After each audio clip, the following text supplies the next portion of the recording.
You know the story we always hear, right? It's all about America versus China, this epic battle for who's going to run the world. And in that story, India is usually cast as, a background character.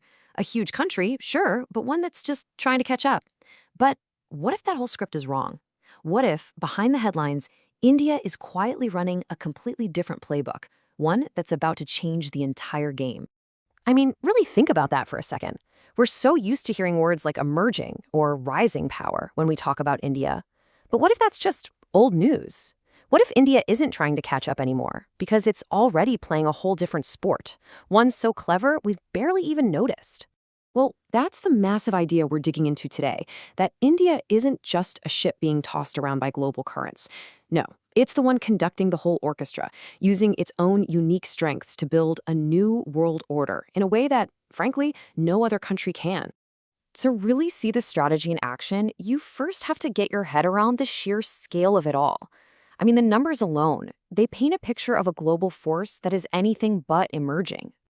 Get this. By 2030, India's economy is projected to hit $7 trillion. Now, to put that number in perspective, that's more than the entire economies of Germany and Japan combined.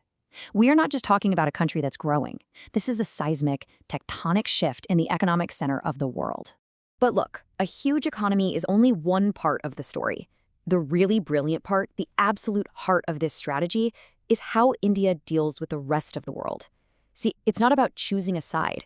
It's about making itself absolutely essential to all sides. And that brings us to the core principle here. Think about it. America often wants your loyalty. China often wants your submission. But India is offering a totally different deal.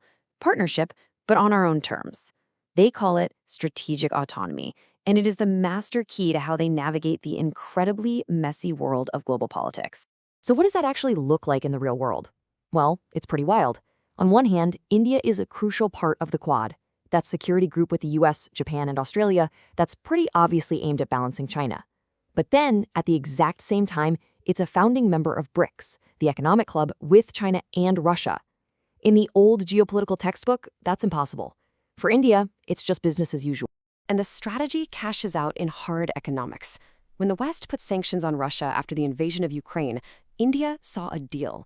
It massively ramped up its imports of cheap Russian oil to the point where it's now almost 40% of its supply. The West complained, sure, but India just said, hey, this is smart policy. It's saving our people billions. And this is where it gets truly mind-bending. While all of that Russian oil is flowing in, India is also signing defense deals with the United States worth over $20 billion. We're talking about advanced jet engines, semiconductor tech, the good stuff.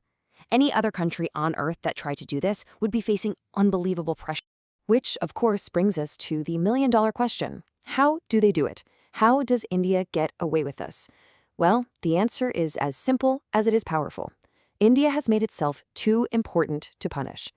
Everybody needs India more than India needs any single one of them. So how did India become so indispensable? A huge, huge part of it comes down to the economy. For the last few decades, the world's factory floor had one address: China. Well, now, India is systematically dismantling that monopoly. The strategy is like a perfect 1-2 punch.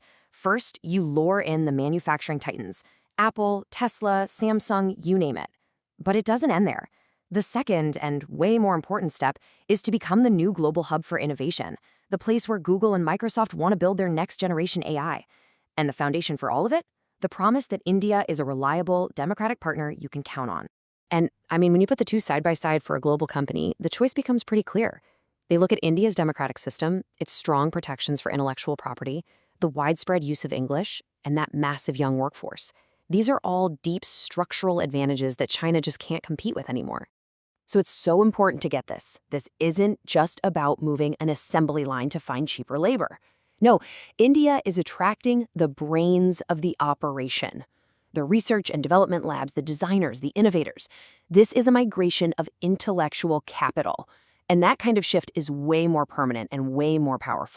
And that migration of brainpower is being fueled by what is probably India's single greatest asset, something no other major power on Earth has at this kind of scale: its people. Just try to process this number: 600 million people. That's how many people in India are under the age of 25. It is the largest youth population in all of human history.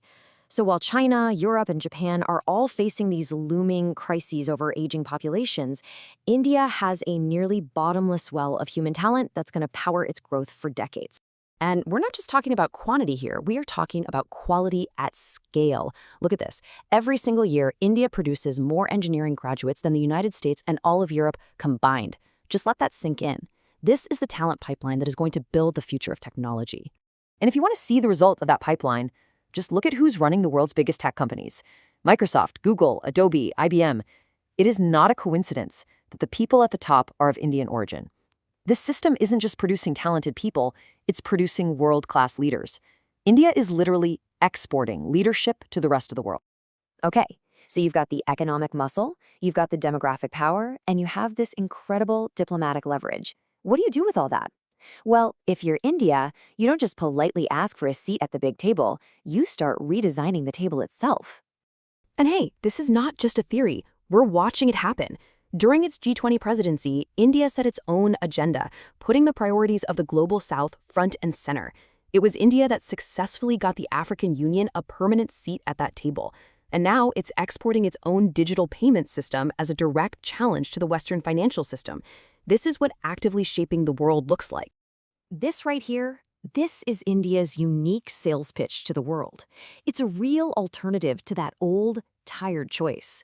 You don't have to submit to American demands or fall under Chinese control. You can just partner with India. You know, maybe the biggest lesson in all of this is that the rules of power are changing. The old powers relied on force, on fear. India is building its influence through attraction, through being a better alternative.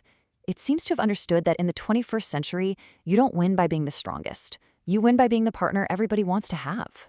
So just think about it. Here is a country that has risen to be a true great power without conquering anyone, without threatening anyone, and without forcing anyone to choose sides. It's become too valuable to ignore and too essential to pressure.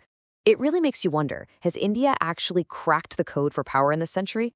And if it has, what happens next?